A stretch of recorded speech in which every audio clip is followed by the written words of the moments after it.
ikibazo cyane kiragira kiti ese baby mama wawe mwabanaga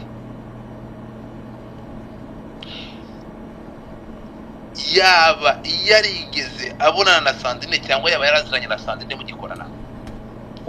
Ntekereza ko yanazaga no kwifotoreza mu kigo ko twari dufitemo na studio.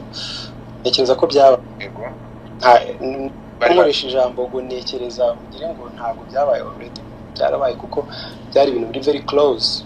Ikigo cyari ruguru y'umuhanda aho nabaga ari munsi y'umuhanda, kandi nta yindi nzu yari iri hagati na hagati, uretse umuhanda watandukanyaga izo espace.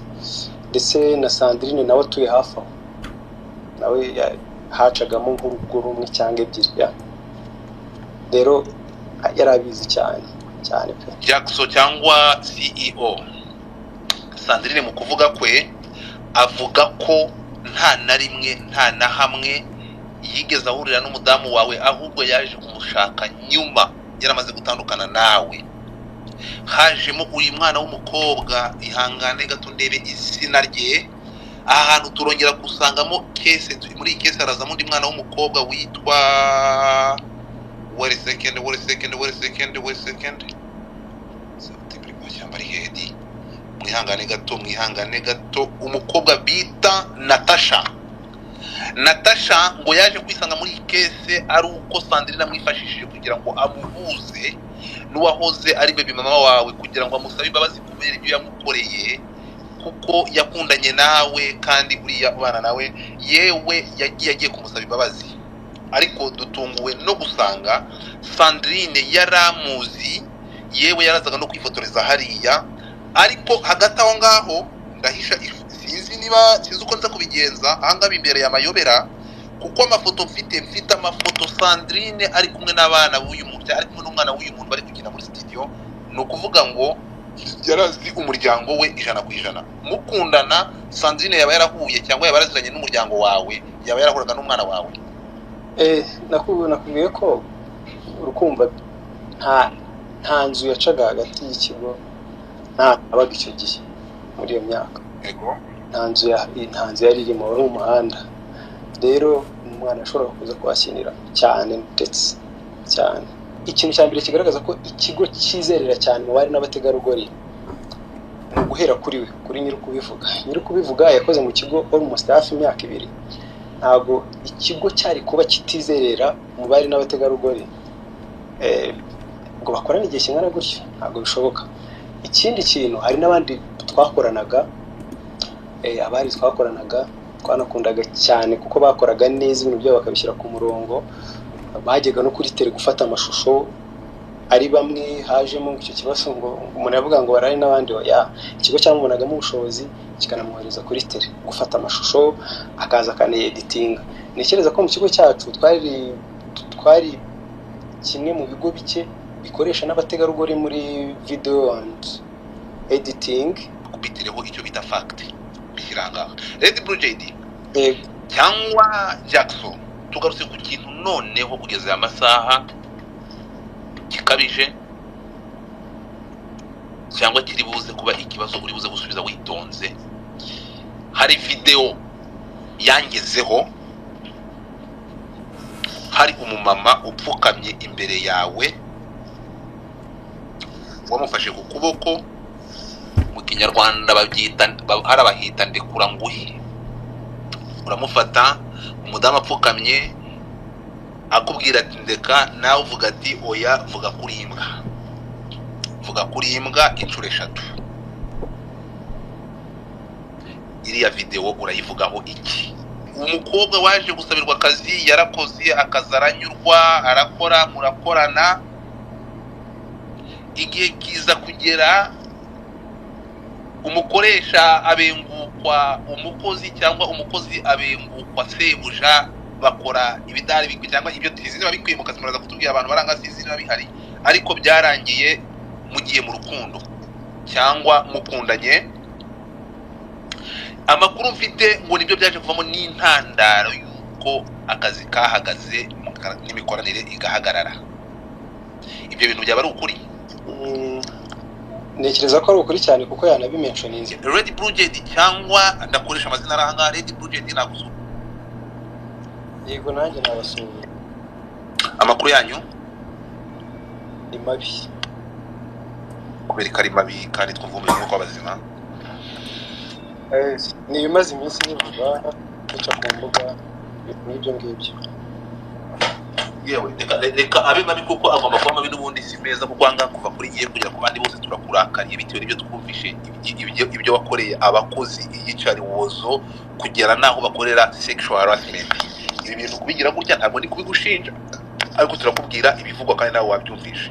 RedBlue JD twibwire mu by'ukuri RedBlue JD tuzi ko ari ikigo, tuzi ko ari company ikomeye ikora ibintu bitandukanye, harimo gukora ibyegeranyo, harimo ko uploading ibyegeranyo by'abantu bakomeye twemera mu gihugu, yewe harimo no gukora amafilime. Uraza kutubwira ubundi RedBlue JD ikigo, ubundi RedBlue JD dusobanurire mu ncamake RedBlue JD bisobanuye iki, RedBlue JD bakora iki?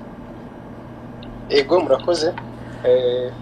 Ubusanzwe amazina yanjye nitwa Jakson Nyiri RedBlue, nkaba ndi umugabo wubatse byemewe n'umuryango ndetse n'amategeko. Nkaba mpagarariye ikigo cyitwa RedBlue JD, aho iriya Jean na Da bihera bisobanura n'ubundi amazina yanjye yombi Jakson Nyiri RedBlue. Ari amakuru nayo afite ubusobanuro abantu basanzwe bareba ikibara ry'umutwe risobanura n'ikibara ry'ubururu risobanura, ndetse no muri rogo harimo akantu k'umuhondo nako gafite icyo gasobanuye. Ari amakuru ahagararira ubusobanuro bw'amabara agira icyo asanzwe asobanura. Wambaza nta kibazo. Okay, iki kigo cyafunguye imiryango ryari, cyatangiye gukora ryari? Ese iki kigo gikora byemewe n'amategeko, gifite ubuzima gatozi? Iki kigo cyatangiye gukora ryari? Kigira ikintu tubwira kuri iki kigo mu ncamake?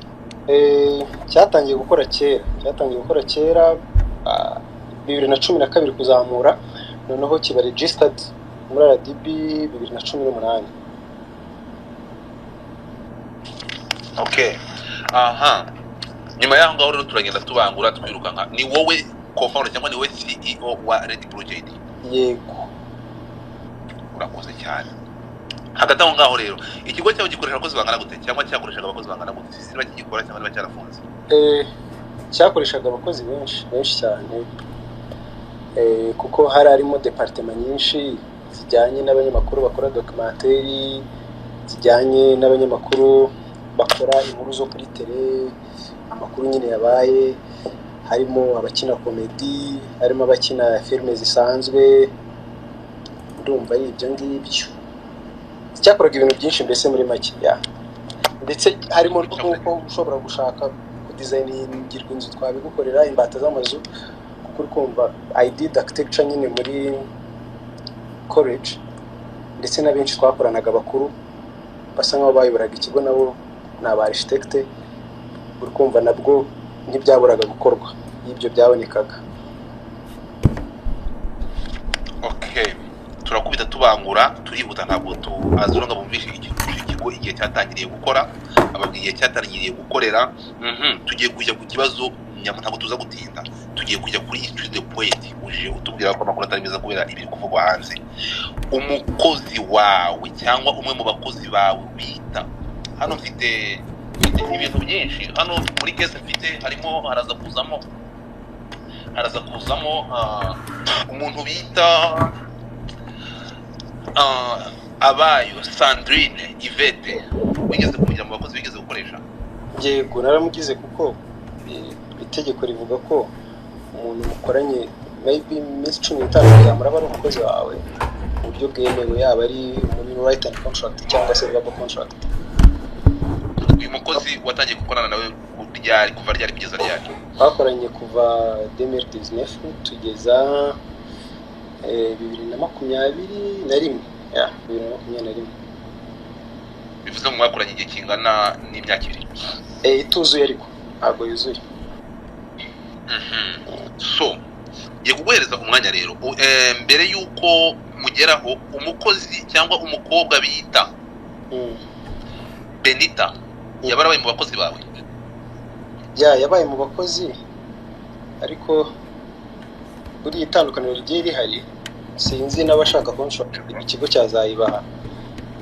Ibi bintu byo kuri internet cyane bagendaga bakoramo, ntabwo bakoraga nk'abakozi ba leta, bisaba ko attendance iba ihari, bakoraga nyine bigendeye kuri production. No kuvuga ngo hari umusaruro wabaga usabwa mu gihe cy'ukwezi kugira ngo payment yawe ibe delivered. No muri contract birimo, niba usabwa ikintu kimwe ku munsi mu kwezi, ukuyemo umunsi w'ikiruhuko wabaga wahisemo, iyo minsi yindi wagombaga kwitangira product, igihe utaba wujuje izo product ugategereza ukabanza ukazuzuza, kuko byabanzaga kumvikanwa mu masezerano twabaga dufitanye niwe washakaga ko dukorana. Murakoze cyane. Aha, ndashaka mbere yuko tujya ku kibazo nyamukuru, ndashaka manzo kirari ikibazo cya Sandrine. I mean cya Yvette, cya Benita. Yego. Benita navuganye nawe. Yego. Ndavugana nawe ambwira ko hari amafaranga atishyuwe n'ikigo cyawe akwishyuza agera ku bihumbi 400. Yego. Ayo mafaranga wawe bafitiye uriya mwana w'umukobwa utarayamuhaye. Ikigo cyawe kitarayishyuye. Ntekereza ko ayo mafaranga ikigo cyamufitiye kuko azaho ikigo gikorera, kandi akaba ari n'umusaruro yasabwaga gutanga, yagana ikigo gikorera akerekana umusaruro, akerekana ayo mafaranga akishyurwa, kuko amarembo arakinguye ku bantu nyine, ku bakozi bose, umuntu wakoze aho ngaho, kuko dufite address y'aho dukorera. Iyo umukozi rero agize ikibazo nk'icyo cyane cyane biri no mu masezerano, aba agomba nyine kugana ikigo akakereka ibyo akishyuza, none ikigo kikamubaza impamvu ari kubyishyuza ibyo ngibyo, akabyerekana, hakiga uburyo amafaranga agomba kwishyurwa. Rero ntekereza ko ayo mafaranga ntabwo ikigo kiyamurimo, ariko niba atekereza ko kiyamurimo, ubwo yagana ikigo akakereka proof z'amafaranga kimurimo, akiga uburyo agomba kwishyurwa. Numva ari bwo buryo ibyo bintu byashyirwaho umurongo mu buryo buri professional, ariko ntayo kugeza ubu ngubu ntabwo ayo mafaranga tuyamurimo. Urakoze cyane. Tugiye kugaruka ku kindi kintu cyakoze ku mitima y'abantu. Mu bakozi bawe wakoreshaga abahungu n'abakobwa, byaje kugaragara cyangwa muri video yatambutse ko wigeze kohereza abana b'abakobwa, umwana w'umuhungu n'umukobwa kuri tele, ariko ukabasaba ko bagomba kurara mu cyumba kimwe kandi bagiye mu kazi. Iki kintu cyakoze ku mitima y'abantu, barababara, baravuga ati ntabwo bikwiye.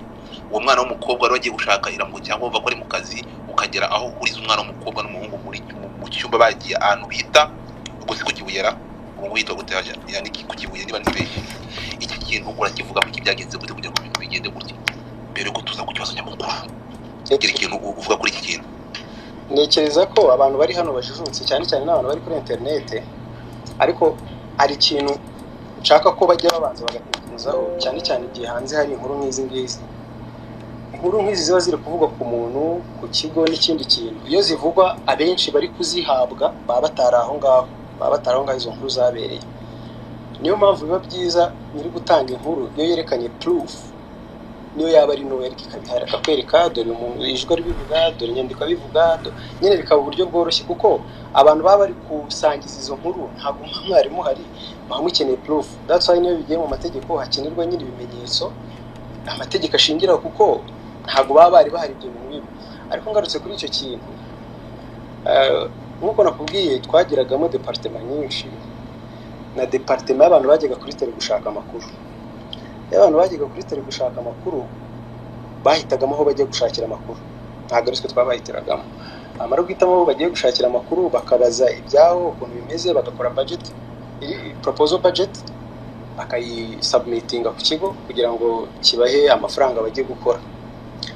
Rero ikigo cyabahaga amafaranga, muri uko kubaha amafaranga nta muherekeza ikigo cyabahaga kivuge ngo turabaherekeje ngo ugende ugenzura uburyo amafaranga ari gukoreshwa.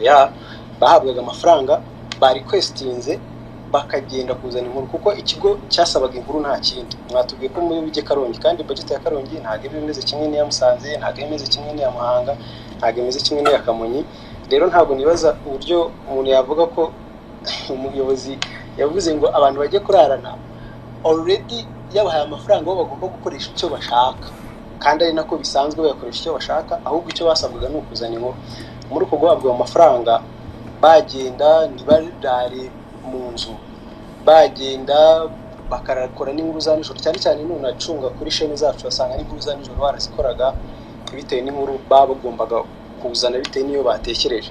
ariko to be honest n'umuntu watekereza ntago umuntu ujuje imyaka wamaze gusinya contract wamaze kwemera imikoranire n'ikigo umukoresha anamutekereza amafaranga muhaye icyo agiye kuyakoresha kandi icyo umukoresha musaba ari ukumuzanira product. Murakoze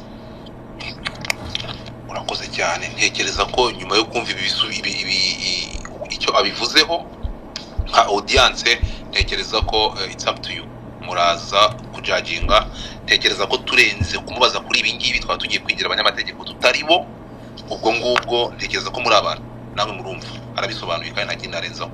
Aha, tugiye ku kibazo nyamukuru rero.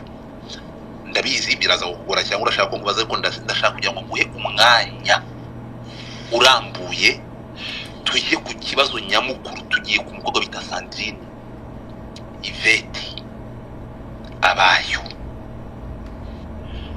Jakson, ndashaka utubwire kuva ku munsi wa mbere uramukobwa yinjira muri company yawe, duhereze urugendo kuva mubonanye kurinda mutandukanye. Ijambo ni ryawe. Okay, Godfather, urukumva ndi umugabo ndubatse, mfite umuryango, protection y'umuryango wanjye, kandi mu buryo bwari bwo bwose igiciro cyose byansaba mba ngomba guprotecting umuryango wanjye. Nanone nekereza ko wabimbazaho ibibazo kuruta kuvuga the details, kuko reka ndabangura ndakasonguywa ndaje kubaze kandi mu kubaza kwanjye ndakugora, kandi nari nguhaye umurongo wari kuvuga kubyumva gacagagura, ariko okay, reka tugende. Anyway, here's the thing. Sandrine 2019 araza. Amakuru dufite nuko uyu mukobwa yahujwe nawe cyangwa yasabiye akazi iwawe n'uwahoze ari umukunzi we. Reka ndebe izina rye niba nibuka neza, uretse gato aya ni amakuru navanye mu nda y'isi cyangwa nahawe n'abagombaga kuyampa. Ahangaha ihangane gatoya n'abantu barangaba bihanganye. Muzerwa twa duturanye yarabyitegerezaga kabiri bayarangiza ngo miye uyu umugabo bita Gustave Murenzi wari umukunzi wa Sandrine Izabayo, yari boyfriend we, yasabiye umukunzi we akazi mu kigo cya RedBlue JD. Ukuri ko kuri? Niko kuri, kuko ntago Sandrine twari tumuzi, wo namenyanyeho mbere yiwe no Gustave, ariko nekereza cyane ko nana hana uriye ni situation cyane, gusa ibyo ngibyo by'ibyo niwe nari nzira nawe. Okay, arangije uwari umukunzi we akimara kubona akazi iwawe. Icyakurikiye umukobwa waje gusabirwa akazi yarakoze, akazi aranyurwa, arakora, murakorana. Igihe kiza kugera umukoresha abengukwa umukozi, cyangwa umukozi abengukwa sebuja, bakora ibidari bikwi cyangwa ibyo tizini babikwiye mu kazi. Muraza kutubwira abantu baranga sizini babihari, ariko byarangiye mugiye mu rukundo cyangwa mukundanye. Amakuru mfite ngo nibyo byaje kuvamo n'intandaro yuko akazi kahagaze n'imikoranire igahagarara. Ibyo bintu byaba ari ukuri? Nekereza ko ari ukuri cyane, kuko yanabimentioninze muri video yashyize hanze uyu munsi. Yabivuzeho. Nibyo. Yego. Mwarakundanye? Urukundo rwawe n'umukozi wawe byamurwamaze igihe kingana iki? Kamaze igihe kingana iki birera? Aje 2019. Nekereza ko n'ubundi biri hagati y'umwaka urenga. Yanabimentioninze muri video yabivuze. Bite amatariki ahangaha niba ndeba neza amafoto ya nyuma muri mu rukundo rukurumana ahantu bita Musanze hari 2021. Amafoto ndayafite n'amatariki, ntegereza uko ari umwaka urenga. Tukira ahangaha ahantu nshaka kugira ngo tugaruke gato, nubwo bavuze ko ugomba guprotectinga family yawe, uze kwihangana kuko ntekereza ko dukeneye umucyo, kandi natwe nk'abantu bafana ikinyamakuru cyawe cyangwa ikigo RedBlue JD cyatumaze irungu kuva kera, dukeneye kumenya ukuri. natwe twamaze kuba bamwe mu banyamuryango niba mutwakoze subscribe. So here is the thing rero, ikintu ushaka kubaza kimwe, ahantu havuye induru cyangwa hari sensitive kugeza aya masaha, ni iyihe mpamvu yatumye umukozi wawe asezera akazi kandi ntekereza mwaka wawe mukorana kuko mwawe mu rukundo? Godfather, ntekereza ko iyo abantu bafite iyo kind of relationship nyine hari igihe kigera nibagira ibyo bumvikanaho, yenda hari ibyo atemera gukorera undi cyangwa umwe abona ko relationship itakomeza, nicyo gikomeye cyayihagaritse nyine kubona ko ibyo bintu bidashoboka kuko mutari guhuza. Okay, hagati yawe nawe ninde wahagaritse relationship? Ni njyewe. Ni wowe wahagaritse relationship? Yeah.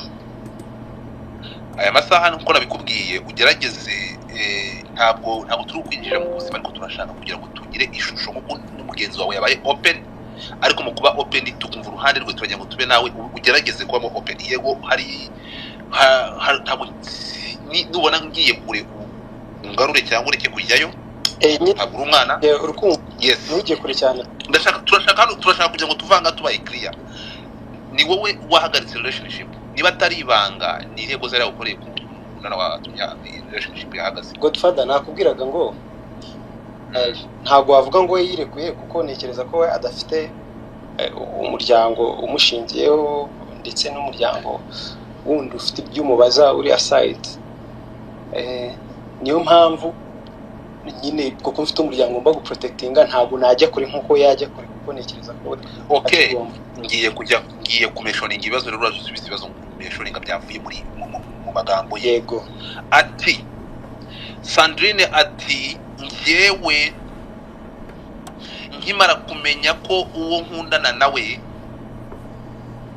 afite undi muntu bakundana cyangwa afite n'undi muntu babana, byabaye ngombwa ko musezera, ariko yarakinkunda ntiyashaka ko musezera, yewe bituma dutandukana nabi, aranababara cyane, akoresha amagambo mabi, arimo gusesereza, arimo agasuzuguro, arimo kumbwira ko njye nk'umukobwa nta kintu ushobora kwigezaho, agera naho avuga ko wamubajije ikibazo ngo reka nkubaze ikibazo Sandrine, ugiye gukora YouTube channel. Aturaseka cyane, ndashaka kumeshoninga ijambo kurindi kugira ngo tumekinge ibintu clear. Ibintu byakoze abantu ku mutima ngo ugeraho umugira umukobwa uti urwara cyangwa igihugu cyarababeshye kibereka ko mushoboye kandi ari byo bagabashoboye mudashoboye. Ndabona umaze kubwira kandi ntayo ufite. Ayo namagambo babaye kuyabwira umwana w'umukobwa, uramubwira ati genda, ariko nta kintu na kimwe uzigezaho. Hari umuntu w'umukobwa abwira abakobwa babiri bafite YouTube channel muri iki gihugu ngo arabashaka arababura ngo kuko wari umaze kumukomeretsa umutima, yari yancangagikiwe mukira aho ngaho. Arongera yongeraho ati yankoreye iyicarubozo, ambwira ko ntacyo nshoboye, impamvu ntacyo nshoboye ko ndi umwana w'umukobwa. Jakson cyangwa RedBlue JD, kuki ayo magambo yabwiye wari umukozi wawe kandi yarakugiriye umusaruro cyangwa yaragukoreye akazi kawe uko byari bikurikiye? Godfather, gusubiza kuri iki kintu ntekereza ko ari nacyo kintu kiri very sensitive cyane. Yego, gufata igihugu cyacu tunazi ko kiri mu bihugu bya mbere binafite abari n'abategarugori bari mu nzego zikomeye kandi zidufasha mu buzima bwacu bwa buri munsi kugira ngo ubuzima bw'igihugu bugende neza. Umuntu uhagarariye ikigo ukikoresheje imyaka itari mike, place noneho ikigo kinashingiye cyane ku byegeranyo, ku ma researches n'ibiki n'ibiki, ntekereza ko umukoresha bw'ibyo ngibyo yaba ari undi wundi, ariko nta wavuga ibyo bintu. Impamvu rero mpamvu nababwiriye ngo iyo umuntu azanye inkuru bwa mbere, cyane cyane ko ari we wazanye inkuru bwa mbere ko yahohotewe cyane, ni byiza cyane kuvuga ibintu werekana ibimenyetso, ukavuga ati singira ijwi rye, singaye amashusho namufashe, ngizi pepa yanditse zigaragaza ko atesha agaciro abari n'abategarugori. Ibyo rero si byo kuko mfite n'ibimenyetso by'uko atari byo. Ntago ikigo cyangwa se njye personally, kuko buriya njye n'ikigo turi n'abantu batandukanye, kuko ikigo mba navaho nk'umuyobozi hakajyaho abandi, nta muntu wawuninga company. aba ari umuyobozi mukuru wa company ariko nta hantu uzabona handitse ngo owner, uyu niwe owner. Rero kuba ikintu cya mbere kigaragaza ko ikigo cyizerera cyane mu bari n'abategarugori guhera kuri nyiri kubivuga yakoze mu kigo almost hafi imyaka 2.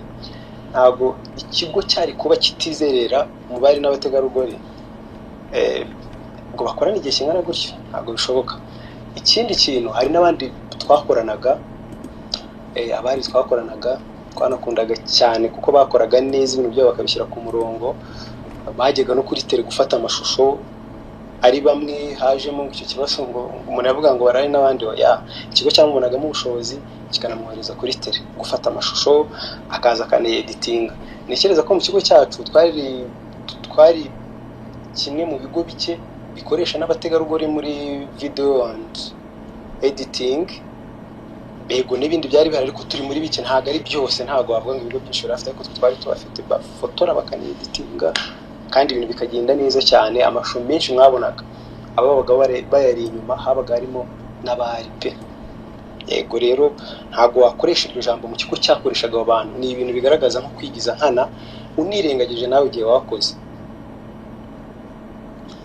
Okay.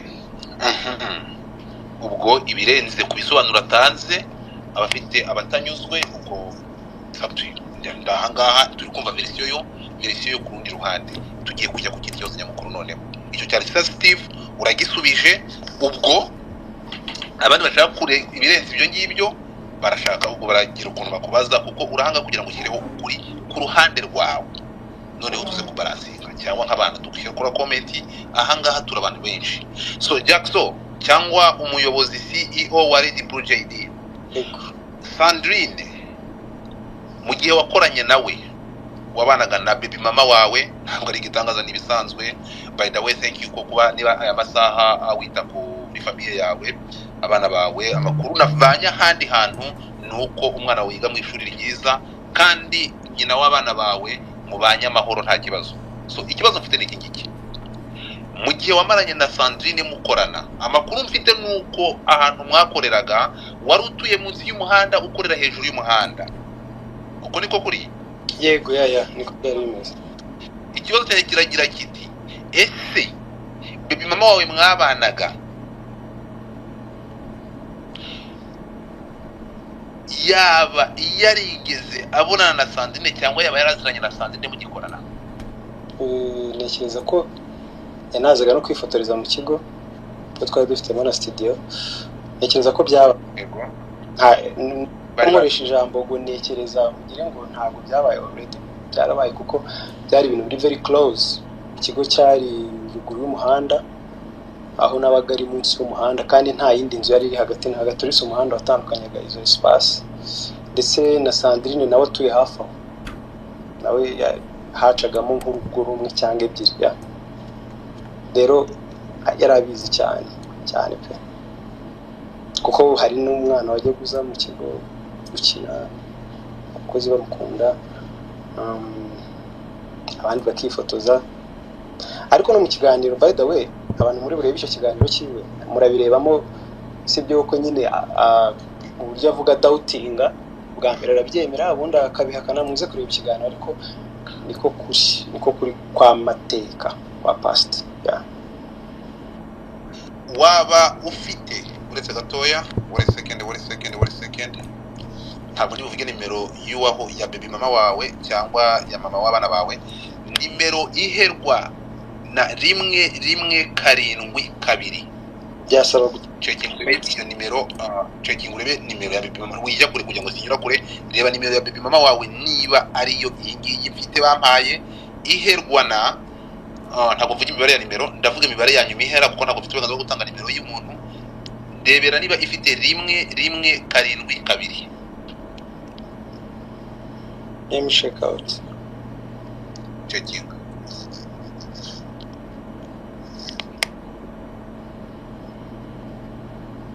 Hahera 172. 172. Yes. Ubwo ku screenshot ndibuze urumva navuganye n'umuntu wa nyawe, ubwo screenshot ndibuze ku gusharinga no kwereka abantu baraza kuyabona.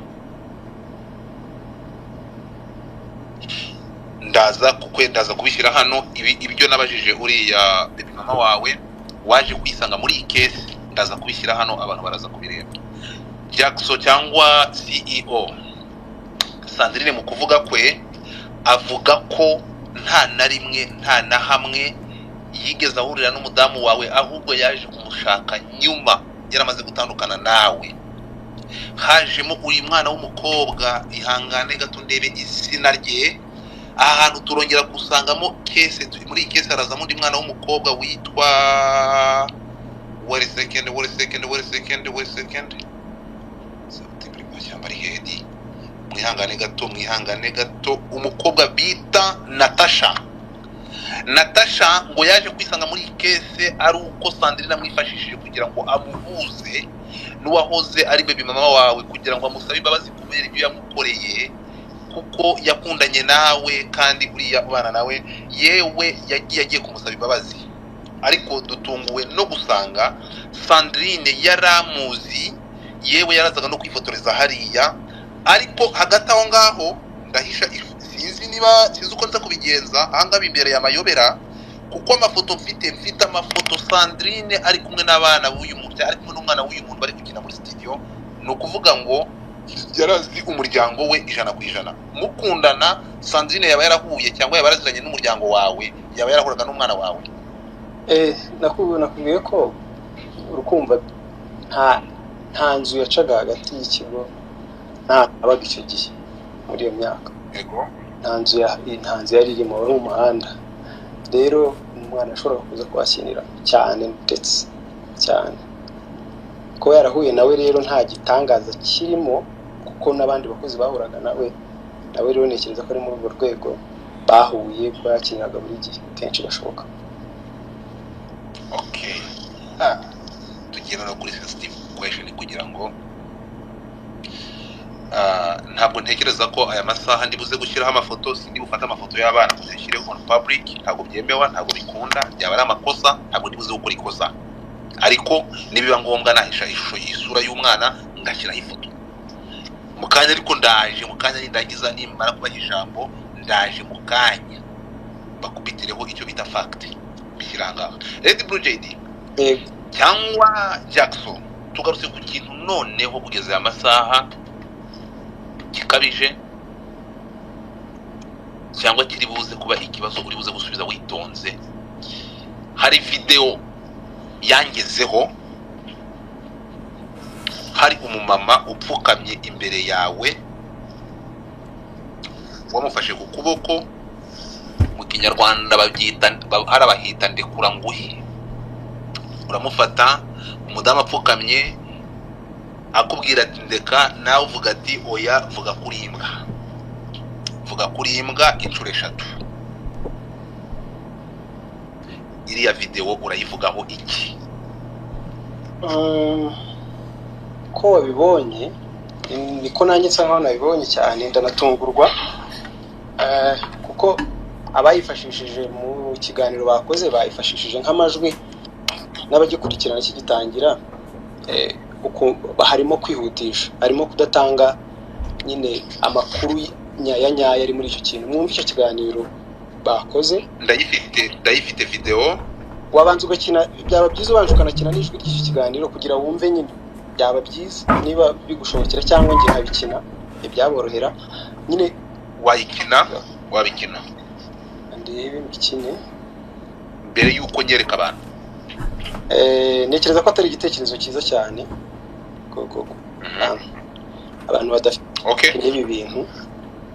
All right, komeza nta kibazo. Itsinda ryasabye yuko ari inkiko cyangwa iki nyine hamwe. All right, komeza. Uko yakugeza ariko nanjye ariko yangezeho nta niyo nari mfite, gusa byakozwe kwangiza nibwo bizana mu mushinga, uko kuntu n'ukuri cyo niko biri. Anga rero iki cyakozwe, reka mu cyumve. Vuga ngo ndimbwa. Uri kubyumva? Vuga ngo ndimbwa. Vuga ngo ndimbwa cyane. Vuga ngo ndimbwa cyane.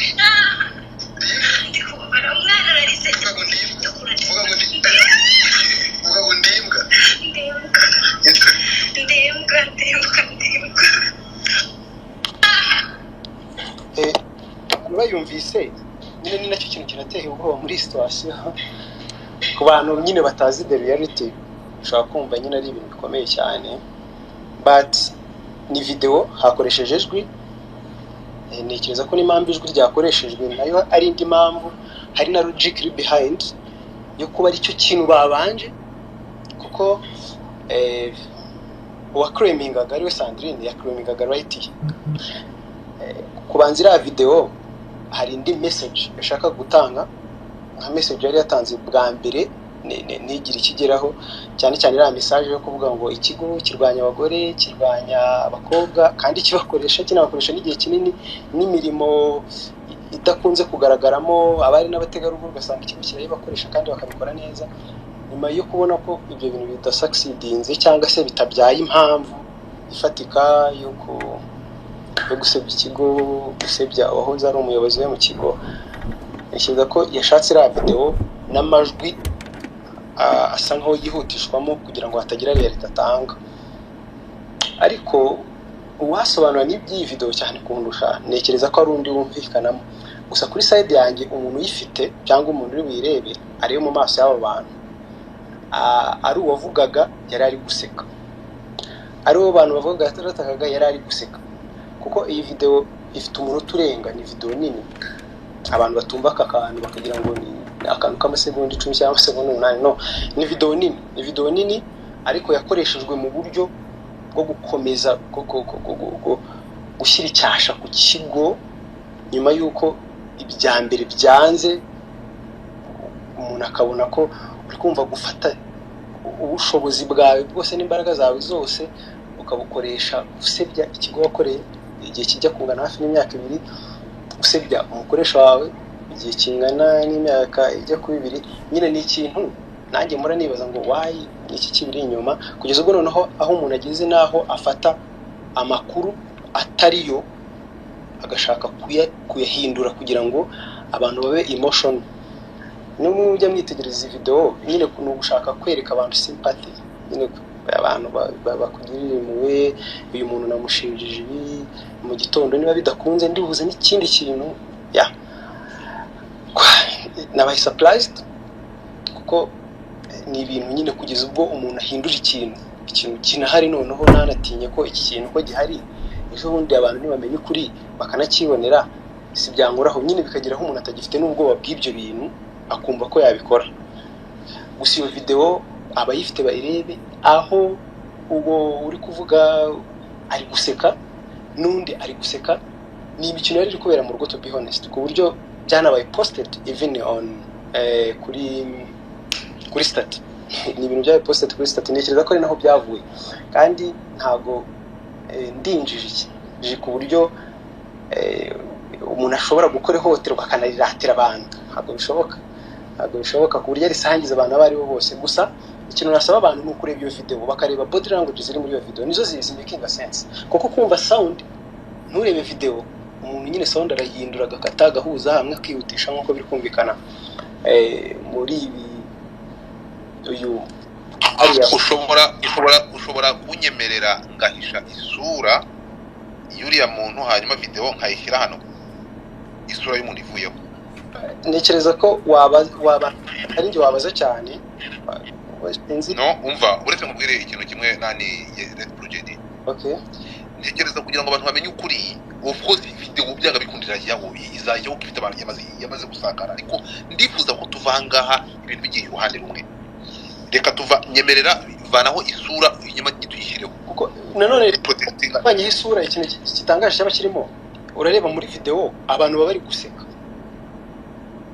icyo nshaka no kugira ngo abantu bumve babane icyo kintu umuntu ari guseka vanaho isura ye urimo kunyumva uraho isura ye hanyuma video uyishireho reka ni kintu abantu biraza kuvana abantu mu rujijo ndashaka kuyipostingana na message nahawe na nyiri video na nyiri ubwite ndashaka kubishyirana hano babirebe urabyumva niba nyiri ubwite mwavuganye cyangwa yagwaye message ifite ikivugaho nekereza ko byaba biri mu biganza bye niba nta ku violating right yiwe ihari ko abikora niba yabikubwiyeho ari kintu yabikubwiyeho kandi atari ku violating right yiwe kandi nikinza ko atari njye wayisharinze by the way gusa ku bantu bahari ikintu ugiye gukora ndashaka kuvanaho okay gusa Godfather abantu bahari nyine ni byiza ku bintu bishobora gusenya ikigo n'izina ry'umuntu nk'ibi ngibi nyine umuntu bivuga niba yarahote nyine rekana ibyo bimenyetso ariko nanone sinibaza ko byakwiye kugera kuri urwo rwego kandi dufite inzego nziza zikora ibyo zisabwa ahangaha RedBlue JD ubwo uraza kumbwira uko ubyumva itsoke ariko ngiye umva ikintu nifuza icyambere no gushyiraho impuza y'umuntu isura y'umuntu ariko ndifuza ko abantu bazanga bagafata amatwi ariko anyway ndaza kumaza kumusaba uburenganzira wakomeza yego nibyo nandi kuvuga ngo ikintu kiba gitangaje muri iyi nkuru nyine uwo muntu ari kwagirizwa ibyo byaha rimwe na rimwe binakomeye cyane n'igihugu cyacu kitajya gitorera nyine yagakwiye kwegeranya ibyo bimenyetso akabyegereza inzego zidufasha mu buzima bwacu bwa buri munsi uwo muntu aba afite adresse ikigo cyacu gifite adresse zikagenda zigatanga ubwo butabera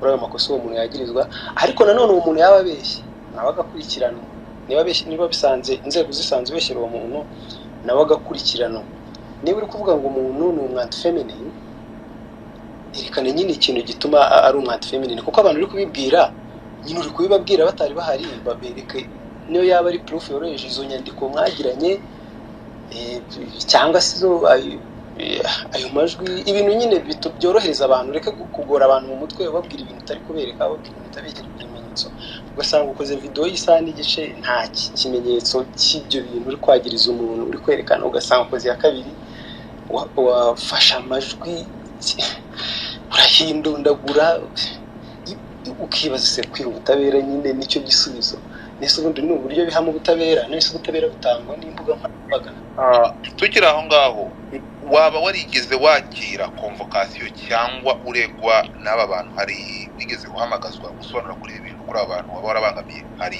inzego zigeze ziguhamagara zikoza kuri iki yego dufata oya erega nicyo kibazo ndashaka tumetinga ibintu clear impamvu ndi kubaza iki kintu byaba bibabaje nibyo nabwiye abantu turi mu gihugu kigendera ku mategeko gifite inzego zipanze neza zikurikiranye neza umuntu wese afite uburenganzira barana abana baba intellectuel bakoraga mu abantu bakora itangazamakuru bazi uburenganzira bwabo ntabwo byaba bitangaje kubona umuntu aje akaza kwandagaza ikigo yakoreraga atabaje kwegera inzego zibishinzwe ngo zimurenganure so here's the thing ikibazo nibaza hanga nshaka kwibaza nonaha utekereza ko byaba byaratewe n'iki cyangwa uyu mukobwa ibi bintu kwiha ubutabera cyangwa gukoresha platform cyangwa itangazamakuru afata ikigo cyamuhaye akazi cyangwa yakoreraga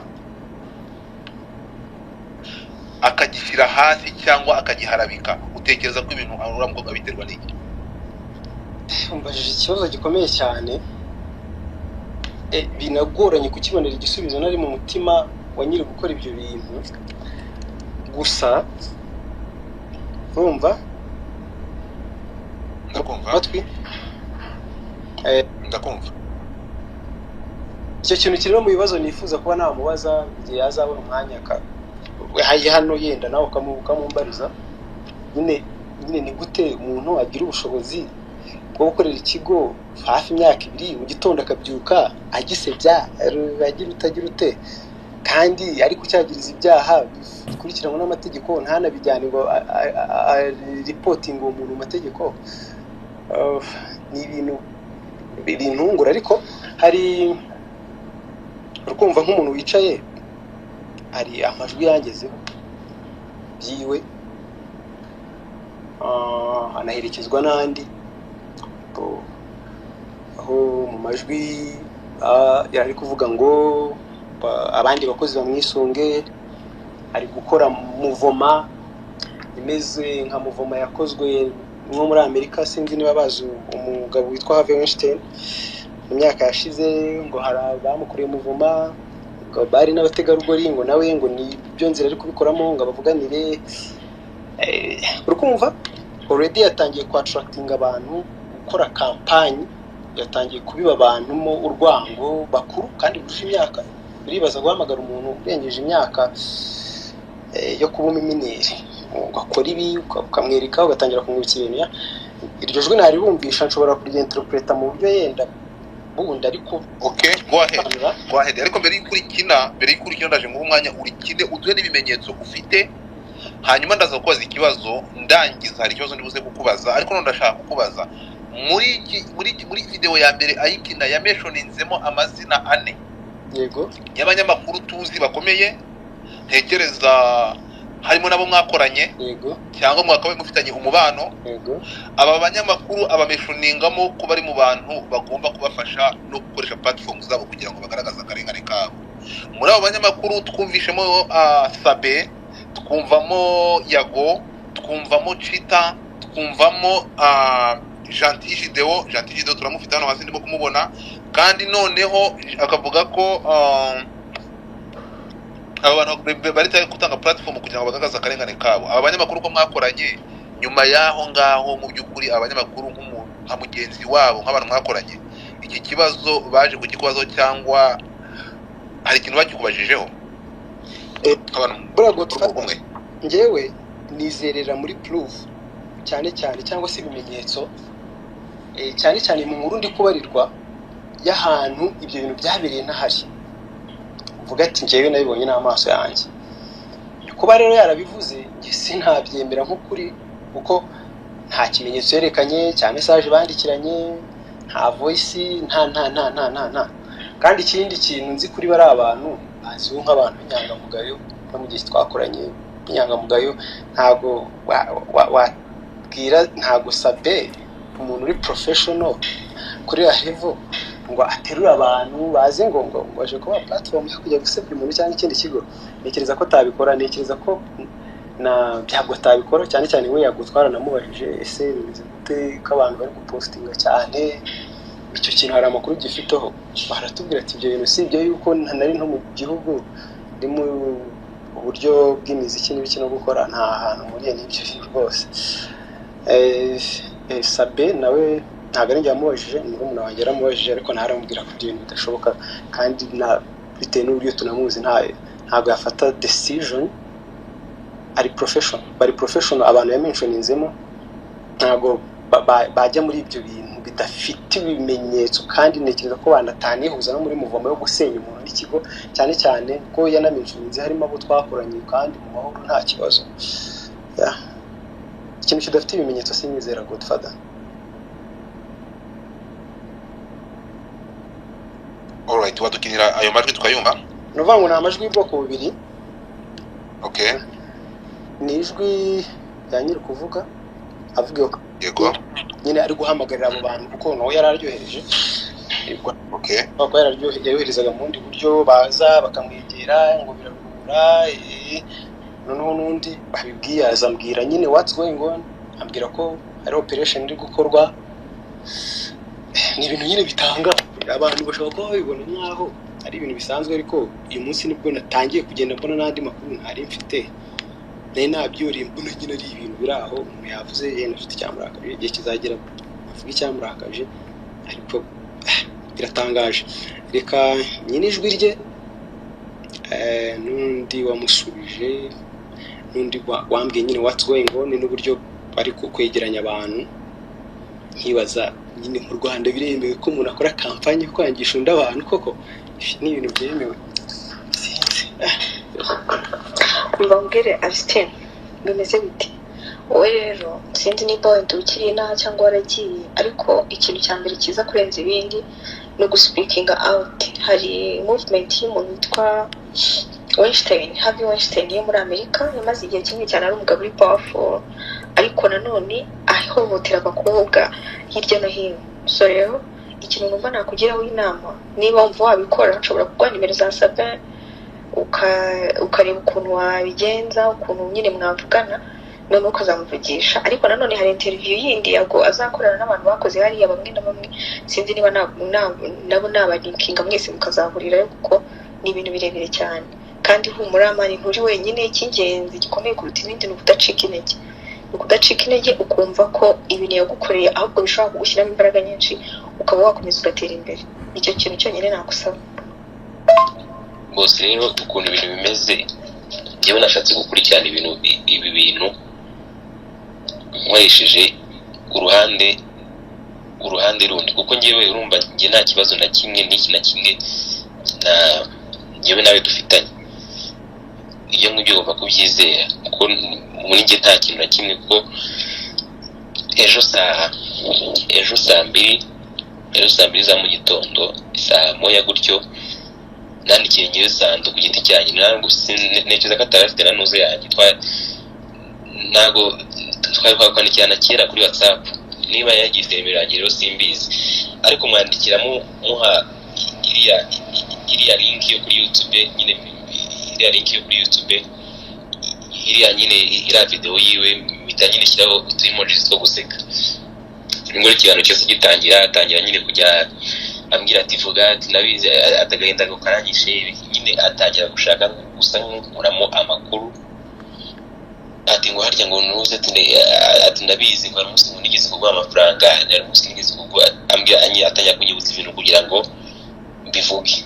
Ntabwo rero nari nzi ko umutego naguyemo n'iryo kosa nanjye navuze, ejo nahoze nkubwira nakoze, n'iryo kosa rimwe nyine nakoze, nari kintu nahoze mbwira abandi batipe bose abo ngerageza kubasha kubona, nkambwira ati ntimuze kugwa mu mutego uyu n'uyu. Rero wenda niyo usa nkaho wenda mvuga ibiri kugira abatipe nyine murashaka gutegura nk'uko nyine babyumvise muri iyo voice note yiwe bamwe bashaka ko ngo bahurira mu kiganiro bakoragayo bose, cyangwa se ufite uwumva wese afite ibyo avuga, imiryango yo ku Isimbi TV irafunguye, uwumva wese afite icyo ashaka kuvuga kuri JD, imiryango yo ku Isimbi irafunguye. Yanambaye na nimero ya Nuze, wenda sinzi niba ndi kugira yanambaye na nimero ya Sabe. Ibyo byose byabaye imbere yuko, kuko ngiye nakwandikiye message, niba nibeshye message nakwandikiye isa nkaho mbwira ko itandukanyije n'ibyo bintu already ibyo byasanzwe byari byamaze kuba. Rero ngo yambaye nimero ya Sabe nyine ngo zavuge nyine ibyo byose ibyiki byose mvuge nyine icyo shuma mushaka kuvuga cyose kuri JD, nyine muhamagare mubwire ibiki n'ibiki. Urumva rero babatinze barabitegura cyane, kandi bashaka gukoresha nyine itangazamakuru ndakomeza kugenda mubwira, ariko yewe icyo ndimo ndakora, icyo nabanje gukora, nabanje no kubwira icyo nabanje gukora, ngiye nabanje kubwira abatipe bose nkabwira ati rero mwege mureke kugwa muri uno mutego, nimunaganira n'uyu nguyu mumenye nyine uburyo mugomba kwitwara, mumenye uburyo ibyo mugomba gukora ko biza kujya hanze. Nyine nicyo kintu maze gukora. Mumbabarire, hari izindi information data zerekeranye n'ibintu nyinshi twagiye dukolectinga cyane nyinshi, nashobora guplayinga ariko nakarika nshobora kugakina gato. Okay, boy, take your time. Ntabwo ndabaha zose kuko ukumva nawe ndumva birangiye binjiye muri kesi sha, ndumva bitoroshye. Ako iyo gahunda nayo narinzi yo kujya kwa Yago, ngo abakoze kwa JD bose ngo bajye kuga kwa Yago, ntabwo nari mbizi, ntabwo babimbwiyeho kuko reka ngiye nta n'ikibazo ngiye mfitanye na JD, ko ngiye ntabwo ndi mu mubare w'abantu yambuye. Ni byinshi hari n'izindi nyinshi n'amatexte bagiye bahererekanya hagati yabo ubwabo, agira hari n'andi majwi menshi. Ni ibintu nyine biri shocking. Sinibaza se abo bantu basimbuye inzego zigomba kubarenganura, ese ko mu masezerano bafitanye n'ikigo ikintu bita amakuru y'ikigo se cyangwa se ibintu biri confidential mu kigo, igihe bitumvikanyweho neza bishyirwa inzego zibishinzwe kugira ngo zibishyireho umucyo. Nyine kuki, niyo mpamvu bigoranye yuko uyu mwanya mbajije nyine impamvu sinakubwira ko ari iyihe by'umuntu ufite ubushobozi bwo guhuza abantu bose, bamwe bakamwangira, bamwe akabaha impamvu ibyo bagomba kubikora, bamwe akabereka sympathy, niba hari icyo yamugiraho neza agatangira kukimwibutsa, bimeze nkaho ni byinshi ariko ni ibintu biri bya affect ikigo, to be honest, kuko message nari sivinze ntuka personally kuko urumva ya mentioninze personal na mentioning ikigo message cya receiving zituka kuri documentaries zo kwigisha abantu zo guha abantu information zidafite naho zure n'icyari kibi cyose abantu bagashyira message zo gutukana kibaze se nyine makora iki se byende bizarangira ariko uko umuntu atekereza ko birangira ukabona ko biba bikurusha utekereza ko birangira ukabona bibaye bikurusha gusa nibiba ngombwa amakuru ikigo cya kibona mu bakozi banze kwifatanya nawe gifite amakuru afatika ikigo cyo ntabwo gifite amakuru yo kuvuga gutyo gusa dufite data zifatika z'ibyo bintu nawe yagiye abwira n'abagiye babyanga ndetse na text hagati yabo bagiye boherezanya nizera ko tuzakomeza kubika nk'ikigo bishobora kuzagira igihe bikadufasha mu bintu nk'ibi ngibi biba birimo guharabikana public harassment ku kigo n'umuntu ku giti cye umuntu ufite umuryango agomba kwita agomba kugira inzira agomba kuha umuntu ufite ikigo kigomba kwakira izindi mpano nshya kuko ikintu kiba kibabaje nyine umuntu arakora icyo kintu agenda avuga yirengagize ko no kuba afite izo mbaraga za platform ari kuvugiraho hari skills yagainze mu kigo hari iki yagainze mu kigo kugira ngo abandi bantu bashobora kuzakora n'ikigo bazazi bikandagira ariko remember ko nyine hari abana baba bakeneye ku developing talents zabo mu byo bakora mu byegeranyo ko tufada n'ibintu byinshi nyine no kwica n'impano z'abanyarwanda bari bafite potential yo kuzagana ikigo kugira nabo babe developed nabo ejo bundi nabo usange bakoze cano nini nk'ikigo cyangwa se nk'uko yakoze kuko n'ugenda ucunga abantu benshi bagiye banyura mu kigo barafite talent zigiye zitandukanye uyu munsi none hari abantu basigaye bafite ibintu bikomeye nawe umuhereyeho wabivuze abafite platform kandi nziza ishyiraho n'ibintu byiza n'abandi bantu bagiye bakina mu filime n'abandi benshi ukibaza uburyo umuntu ashobora noneho gukora propaganda yo kwangisha abantu ikigo no kwangisha no kurwanya the future y'abana bashobora kuza kubona izo opportunity kugira nabo bazabe amabrand akomeye babifashijwemo n'ikigo nyine ukibaza wayi niba ibintu ubona bitameze neza niba ubona ikigo kiri kubangamira wakegeranyije ibyo bimenyetso ukagenda inzego zashyizweho kandi twemera kandi zidufasha mu buzima bwa buri munsi zikagufasha gukemura icyo kintu mu buryo bwiza niba uri kwagiriza ikigo ideni wafashe ibyo ngibyo cyagiriza ideni hari inzego zigufasha rwose niba ibyo bintu bihari ukabyerekana ko bihari ikigo kikakwishyura izo nzego zikigana hakaba iyo mishyikirano ukavugana ibiki bikagaragara ariko kibabaje kuvuga nyine nta kimenyetso just uravugana umujinya uravuga warakaye uravuga utukana kugeza ubwo utukana on the public ugatuka umuntu ugatuka ikigo warakaye usharire mu maso ni ibintu biba bitangaje sinzi niba ariko abantu mwe mwabonye nk'ibintu bisanzwe nko ku bintu uri gukora nka campaign yo guhuzahuza abantu bamwe ukababwira ngo bajye kuri uyu muntu kandi n'abo banyamakuru barimo hano bataziyenda n'ibyo bintu batabizi to be honest batari no muri ibyo bintu nyine ukajya wumvisha abana bakoze mu kigo ukajya wumvisha abantu bakuru bamwe bakoze mu kigo ngo mwihuze ngo mujye kuri abantu batazi n'ibyo bintu ko niba se narabajije abo bantu ntibakambira ko ibyo nta hantu bahuriye nabyo batanabizi noneho nanjye nkakurikiza uko mbazi ko nyine bari abantu bari very professional bamaze imyaka bakora kuko bari professional aho ugakomeza ugashishikariza abantu yenda niba ngombwa nzabihuza byose bishyikiriza ababishinzwe kugira icyo babikoraho ntabwo ibyo ari ibintu na publishing aho ntabwo ari ibintu na publishing kuko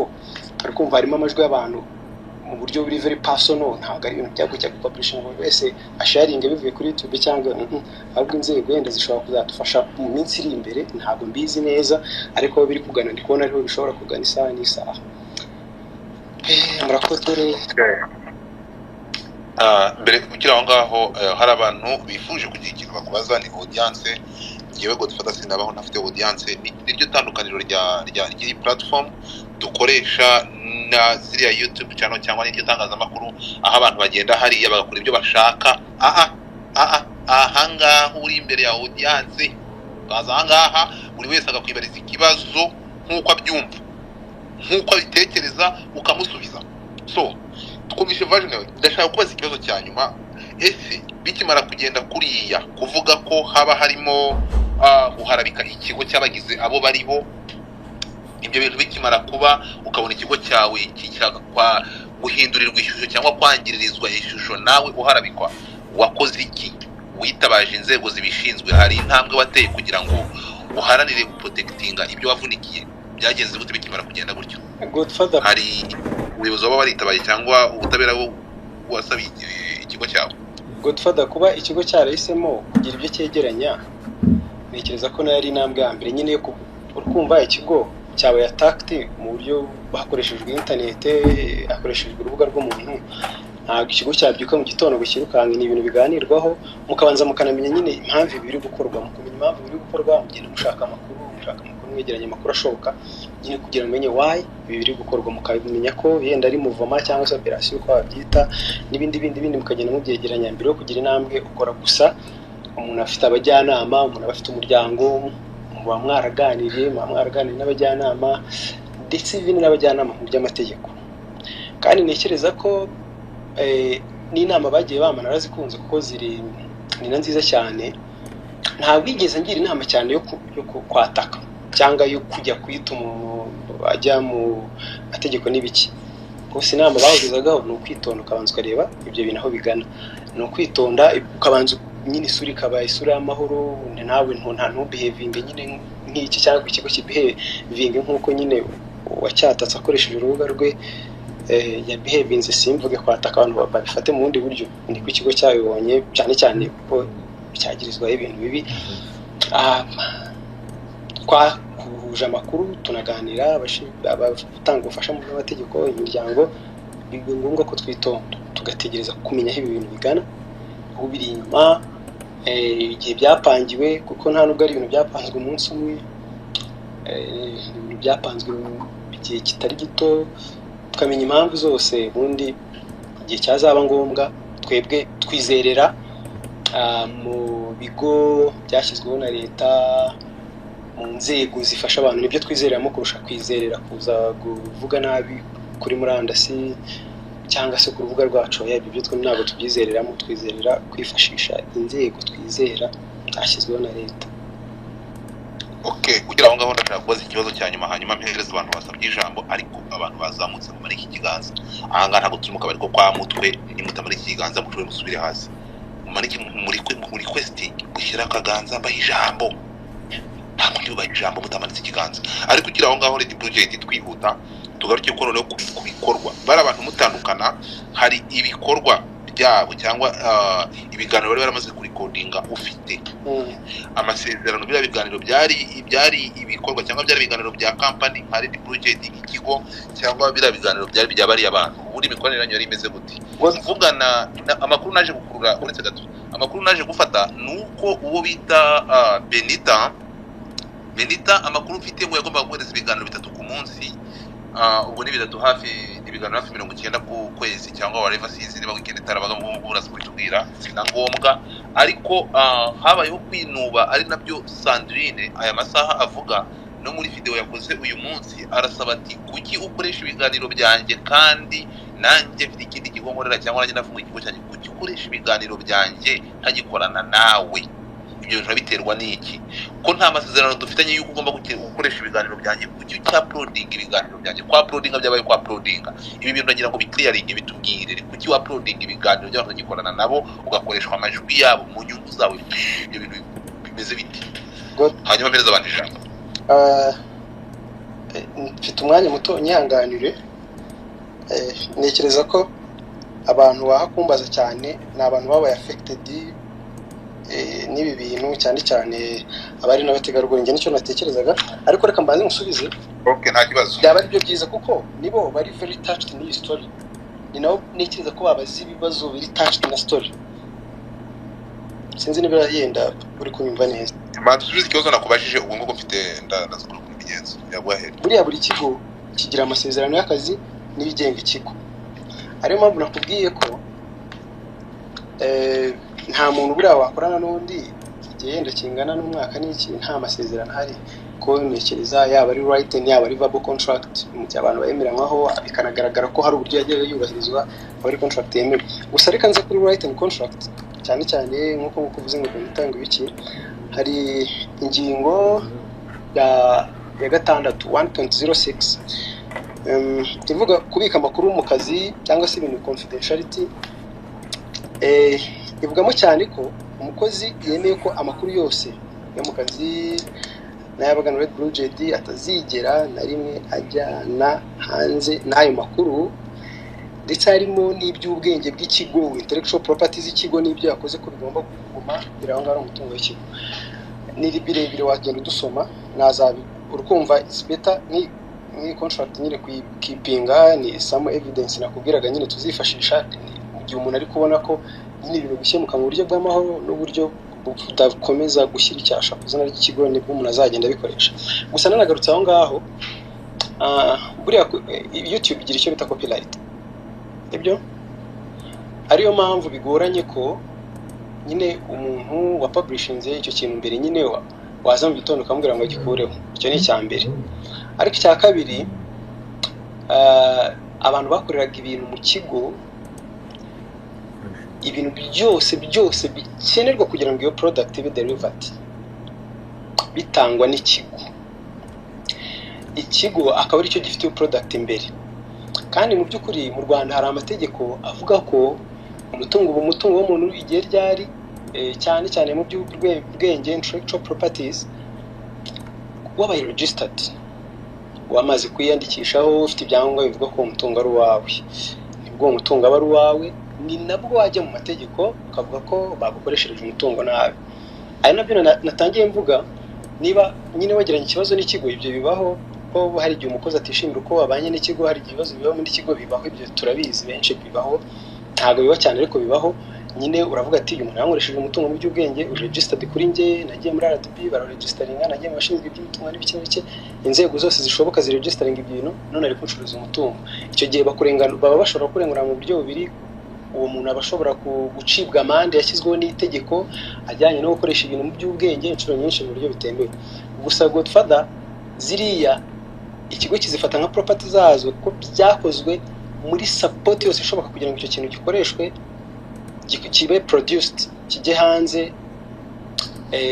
Ntabwo ari ku kigo cyemerewe ibyo byose kugikoresha nk'ikintu gishobora gusenya no kugira iki. Cyane amakuru yose tugenda duha abantu ni amakuru yigisha, ni amakuru afungura abantu mu mutwe mu kumenya ibintu no kumenya ibintu. Ntabwo nibaze rero n'impamvu umuntu ashobora no kubabazwa cyane yuko abantu bari gupublishinga ibintu yigisha. Niba ari Range Rover iri kuvugwaho mu buryo bwigishwa, Range Rover zitandukanye gutya, niba ari security ikorwa gutya bitewe n'amakuru ari kuri internet aba yagiye ahuzwa. Kandi ikindi kintu cyane nanone mugomba kwitaho, biragoranye ko registering ko ikintu ari umutungo wawe, ibikigize hejuru ya 60% atari ibyawe. Simbizi, ntabwo nasomye amategeko yose, ariko biragoranye kuko nk'amadokumentari dukora amenshi amafoto ntabwo aba ari twe twaboninga right. Hari ibindi bigo biba byaboninga right, tukabikoresha mu buryo bita fair use, mu buryo bwemewe n'itegeko mpuzamahanga. Amavideo dukoresha ntabwo aba ari ayacu, amavideo aba yakuye ahandi.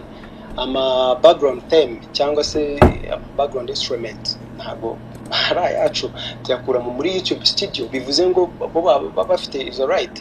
Ibintu byinshi biba bigize ibintu by'ama research by'ibyegeranyo bigenda bihuzwa dukora, nta nubwo buriyerega aburi product zacu nyinshi tuba twaziguye kuri internet, kuko n'usoma iyo nkuru n'ubundi ni research n'inyandiko ahundira mu Kinyarwanda. Kandi buriya ntabwo wafata igitabo wagihinduye mu Kinyarwanda uvuga ko ari umwanditsi w'icyo gitabo ugende ukiregisteringe. No, ntabwo wafata inkuru yakozwe na BBC, CNN cyangwa se ibindi bigo ugende kuko yahinduye mu Kinyarwanda uvuga ngo niyo nyiri mutungo, ngo niyo nyiki background iri munsi yawe, amafoto akoresha yawe.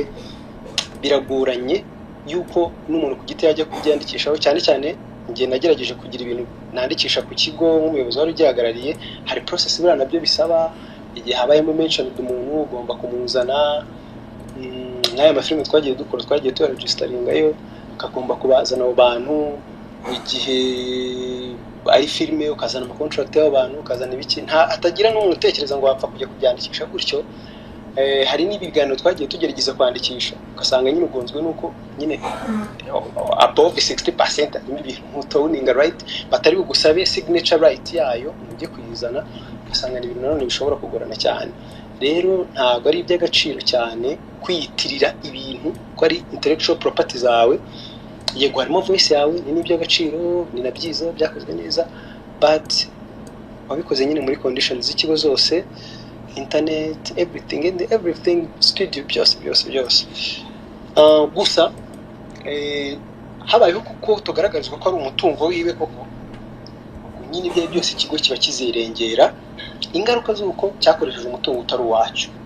Ariyo mpamvu navuze ngo biba ari iby'agaciro mu maso y'Abanyarwanda, mu maso y'abakurikirana ibi bintu, nyine kubaha ibimenyetso wakoresheje umutungo, dore wamaze kuba registered, muramenye mwikoresha umutungo, ikigo kikabimenya. Cyangwa ukegera ikigo, nanone sinekeza ko kubivuga on public ari byo bigira, ukegera ikigo ukabereka ko ari ama intellectual property uyu munsi wawe none, ikigo nyine kigahita kimenya ko iyo mitungo atari yabo, kuruta kuzuga tukikigo ukakivuga nabi, mwarakoranye igihe kandi kitari na gitoya, ntukivuga n'ibintu utagaragaza mu buryo gufatika, mu buryo bw'umuntu ujijutse. Kuko buri muntu ukora documentaire aba ari umuntu ujijutse, umuntu ushobora guhuza amakuru menshi, umuntu ushobora gutanga ubwenge, umuntu ushobora kumenya gustorytellinga abantu ikintu yohera cyangwa bakagifata mu mutwe vuba.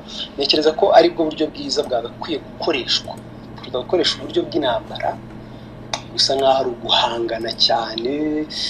Genda wiyandikisheho ibintu n'abandi bose mbagira inama muri rusange. Niba ubona ibintu byawe biri wajya ukabyandikishaho, noneho kw'ibyo ngicyo ari ikimenyetso simusiga cyasaba izindi process yenda kugira umuntu avuga ko atari umutungo. Ariko nugenda ukavuga ngo uyu muntu ngo yanwariye indirimbo, ngo uyu muntu ngo yanwariye tableau ya painting, ngo niyanjye kandi itari registered kuri wowe, hari ukuntu nyine bidahuza n'itegeko. Ahubwo tugerageze twisanisha n'amategeko mu byo dukora n'ibimenyetso byadufasha mu mategeko. Murakoze.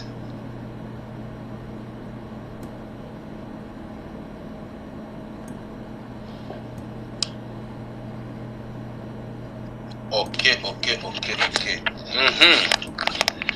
Ahangaha rero uraza kwihangana urantiza umwana kuko ibi bintu birakenewe. You have to be here. Ahangaha uraza kwihangana uradutiza umwanya, icyo ntari bukore ntabwo turangana, ntabwo turi abacamanza, nta nubwo nkeneye umuntu uza kuvuga ibintu bitagize, ariko dukeneye opinion ya audience. Ikintu ngiye nshaka kugira ngo tuvuge turi biri sensitive ahangaha, ngiye nganira na ikintu cyakoze ku mitima y'abantu bikanaba ibintu birebire biteye n'ubwoba, ariko ntekereza ko nta giteye ubwoba gishobora kuza on public, kandi hari inzego zibishinzwe. Ntekereza ko bakabaye begera inzego. Umuntu ushobora nibyo nabwiye umwe mu bakobwa naganiriye nawe, ndamubwira nti rero ngiye ku ruhande rwanjye ntekereza ko kwegera inzego zibishinzwe ukagaragaza akarengane, ukarenganurwa, biruta kujya mu itangazamakuru cyangwa kugenda ukajya gukora kujya kugiraho ingaruka zindi. Hanyuma tukira aho ngaho rero tugikomeje, ngiye kwakira abantu. Ngiye kwakira abantu, reka mpere kwa Sylvie. Urahari? Sanga Bite Godfather. Wiriwe. Yeah, maybe let me start by the last comment you made. Wabwira victim genda mu nzego urege, ariko in general you don't tell the victim where she should go. She need to be encouraged sinanze kurega aho bigomba kujya, niba ariko nabivuga according to the law and other thing, ariko ntabwo ategetswe kugenda, because justice, to get justice cyangwa journey to justice is a complex monster. No kuvuga, it takes time, it takes emotional energy, physical energy, even finance energy. For those who don't know, for example, ko GBV cases ugenda muri iyo nzira ya justice even for free. So it's not an easy job as such. Again, I'm not accusing anyone. Usanga very much abusers kubera baba bazi ko kenshi victims don't have proof, arizo ngewe nita scientific proof, kubera ko justice it's 1 + 1 = 2. No, you don't bring by starting saying if you take 1 + 2 minus 2 will give you 1. No, baba bafite inzira yabo kuntu yakozwe, and many times victims don't get justice in the justice journey globally. It's not in Rwanda when it comes to GBV cases. So niyo mpamvu uwo muhungu aramba barasinzi izina rye GD RedBlue, sorry. Yeah, so hari statement ukoze ya nyuma, nawe iya akoze ya nyuma yo kuvuga inzego ariko numvaga ko izo nzego twazireka umwanya they will have their own way of doing things. Hari ikibazo ahubwo wamubajije kuki utekereza ko kubera icyo aba bantu bagiye muri izi nzego izi nzira baciyemo za media cyangwa iki cyangwa izari zo zose to come out. What he said ngira ngo yavuze ngo kumubajije ikibazo gikomeye cyane. So my question here is this, ese arumva cyangwa aremera ko he has abused people? Peut-être ko hano ntari ubutabera, but at any point he feels that he has abused someone. Kubera ko nka boss w'ikigo, you didn't have the right to enter in a sexual relationship or whatever relationship n'umukozi wawe. By default hariya nubwo uwo muntu yaba atabifitiye ibimenyetso cyangwa iki, ethically it wasn't right. Reka singende mu butabera, it wasn't right wowe nka boss kwinjirana mu rukundo. D'autant plus ko hari ikintu numvishije kuvuga ngo yarazi umwana wawe. Mumbabare, I didn't really follow very well, even if I have some video and other things around that. The drama I've been following kamwe hangaha, so I don't have the full story, but I have some stories here and here. So do you agree that at one, because yourself you even agreed that you had a relation with her and at one point the relation stopped? You have the right to stop the relationship, but I don't think you have the right to start the relationship n'umukozi wawe. That is one thing. Noneho hari ikintu ntumvishije neza mu Kinyarwanda ukuntu mwakivugaga. I don't know if to write Godfather Amusora. It's as if RedBlue arimo aratangara why other people numvishijemo isimbi n'abandi ukuntu they have interest in maybe documenting his story. So the thing is this, baba bari abantu peut-être inyungu zabo bari happy because there is a drama coming from you or something, bashaka kugurisha ibyo simyanze sinshaka no kubijyamo. However, if they want to document something real which happened, we need to separate those two things. Abantu benshi twaza tuvuga ngo no bagufitiye ishari muri industry n'ibiki. Yes, baba bagufitiye ishari, but bagufitiye ishari, but they are basing themselves on some fact. So now coming to the fact, ngewe hari nandi ma video nabonye niba ari you beating someone and something like that. So you shouldn't be afraid nimba bari kuorganizinga. Kwa statement wavuze ngo muri uru Rwanda abantu bakaorganizinga bashakisha abantu, gushakisha sinzi niba hari bande bagiye gushakisha cyangwa niba ari aba victim bagiye kubashaka kujya baba documenting ibyo bintu. I may have had the background nabi, ariko at least I'm picking from your statement. Sylvie reka nze musobanurire ntabwo ngiye bivuze gufata side nkuko nabivuze ahangandi netre, ntabwo ndibuze gufata side. Reka nze nsabe City Radio genda updating Twitter yawe. City Radio ndabasaba ku updatinga Twitter yanyu, mujye muri Apple Store cyangwa ni bari Play Store, hanyuma updating Twitter kugira ngo ubaze gusaba mic. Thank you. Yes, City Radio mu bikoro kombe basabye, hanyuma uraza gusaba mic bize gukunda. Sylvie, yes, ahanga turi kuvugana ni space baye na nyirubwite ajoininze hamaze kubiganiro by'ubugira kabiri. Ikiganiro cya mbere umwana w'umukobwa cyangwa uwo nguwo uvuga uwo reka mugire victime kuko niwe wasohotse kandi imiti y'amaterobin kugira ngo uhereze summary noneho umenye aho uva ubaza. Aza we yavuze ko yaje avuga ko yakorewe torture ye bagatabarwa n'umuryango we. Ugerageze kunyumva kuko ngo uyu muntu yamukoreye torture y'amagambo, amubwira ko nk'igitsina gore ntashobora kwigezaho, ngo nk'igitsina gore nta kintu ashobora gukora. Yewe ngo anamubaza question niba hari YouTube channel yigeze abona hari umugore yigeze ufungura YouTube channel mu Rwanda. Ugerageze kunyumva. Yewe ngo yongeraho amagambo amubwira ngo umaze kubyimba bimwe mu bice by'abagabo whatever, ariko nta n'impamvu yo kutabivuga, which was wrong. Ariko nyuma yaho ndashaka unyumve neza, haje version tumaze gukurikirana amakuru, maze kuzana andi makuru mwiseka ndi kuvuga ukuntu nkuko biri, kuko byaratubabaje cyane tukimara kumva umukoresha ukorera umukozi ibintu nk'ibyo ngibyo. Ngiye gukurikirana Sylvie nsanga mu gutandukana k'uyu musore n'umukozi yakoreshaga baricaye. Aya ni amakuru na nyirubwite naze kwinjirana ndi kuko yambwiye ngo ntabashaka kugira muri ndi mu muryango we, ariko nashaka kubabwira muri mugerageze kubyumva.